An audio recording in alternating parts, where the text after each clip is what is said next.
Well, I just got some new batteries today. I've never even heard of RoaringTop. They're distributed out of California, here where I am, so they were just a day or two away by mail. But since I've never heard of them, I wanted to do some logging, so this will be the first part of several parts as I break these in and start using them. So what you see here is two 5,000 milliamp 45C6S packs that I'm going to run as 12S, and they're primarily going to be for my new Logo 700. I just flew it for the first time last weekend. I flew it on these packs right here. These are the Thunderpower 55C Lightnings, 5,000 milliamp and 12S.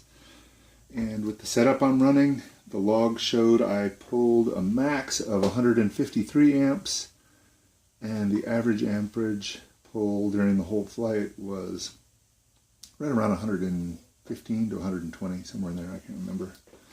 That should be fine for these packs. I'm hoping these will perform as well. As comparison, I also have some Glacier 45C 5000 packs that I purchased in January of 2015.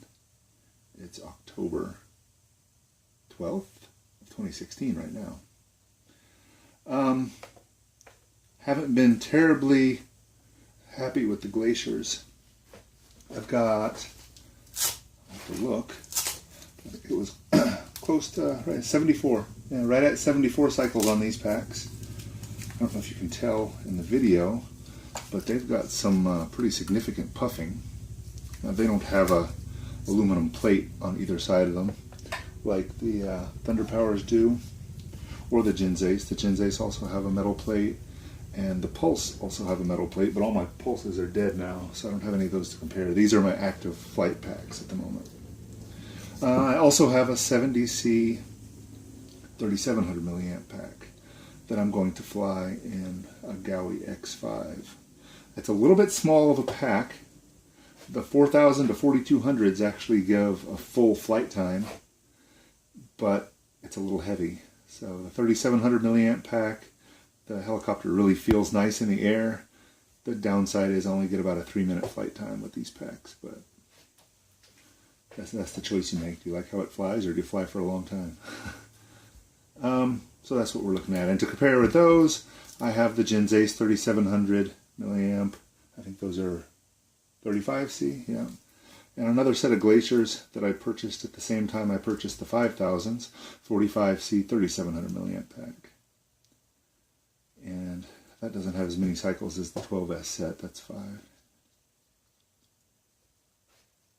65 cycles on these. And still a good bit of puffing. So what I like to do when I get a new set of packs is right out of the box, before I even charge, get a good IR reading on each cell. And in the past, I've tried to be good and log them, but unfortunately I can't find the log for the GensAce 3700s. But I found the logs for everything else. So I don't know if you can read this, but brand new out of the box, these Thunderpower packs, when I got them, were right in the mid 3s to low 4s as far as IRs per cell. You're 3.5, 4, 3 3/4, 4 and 1/8. There's the low cell, actually the low cell, but it's not bad. And then as you wear these in, the IRs will drop after about the first 10 cycles, and then they start growing again as the pack ages.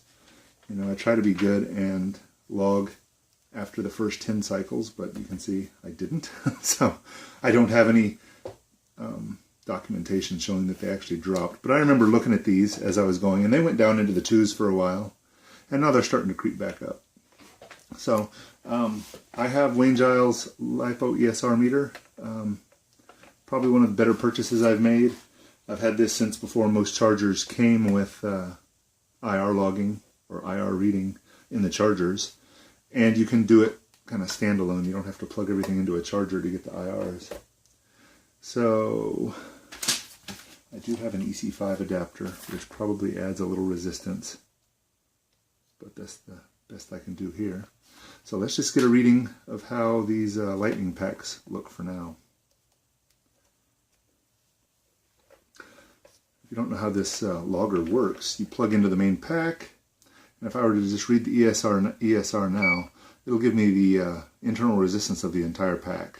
So it just puts a slight load, and you read 31.2 microohms. But that doesn't tell me a whole lot. I don't do a lot with that number other than just to write it down in the log. What you really want to look for is the IR per cell. So you just go down the tap. So you're plugged into the main power, and then you plug into each tap. And you can see the voltage of the cell. So these were discharged to 3.78 last Sunday when I flew. And the IRs are in the 3.64, 3.68, 3.64, 3.68. You know, it's a little off. You get different readings every time you push the button, so I'll push it a few times and take the middle. So that cell 1 is 378 right now, and you can see when this was new. I don't even know which pack I'm reading. This is pack number 1, so that's this one right here.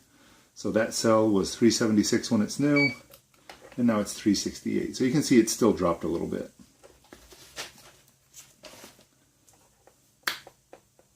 Compare that with the Glaciers. So here's the log I have for the new Glacier. When it was new, they read about the same as the Thunderpowers. You know, the Thunderpowers were reading 3.5 to 4, and when the Glaciers were new, they were reading 3.48, 3.8, so they looked pretty good. But now, 75 cycles in, which is not a whole lot of cycles, if I look at pack number 1, cell number 1 was 3.48 new. We'll look at cell number 1 now. See, it's 7.8. That's really not very good. Once I start getting above 5 on a 12S 5000 pack, you're really starting to feel that when you punch the collective on a helicopter. There's 5, 5.5, just going down the line, 5 3/4, 5.8, 4.9, 4.76. So there's 75 cycles on these packs. The Thunderpowers only have 25 cycles. They're a much newer pack. But I don't think, it has not been my experience with a good set of packs to drop into the 6, 7s, and 8s with only 75 cycles on the pack. So that puffing is probably not without warrant. But the packs still fly fine. I say fine, I mean you can feel it in the air, but they still fly. So I'm not trashing them yet. I'm hoping these RoaringTop will do a little bit better than the Glaciers. They were slightly cheaper, but what I'm looking for is a good pack. So right out of the gate, let's see what the IRs look like on here. I haven't done these yet. So,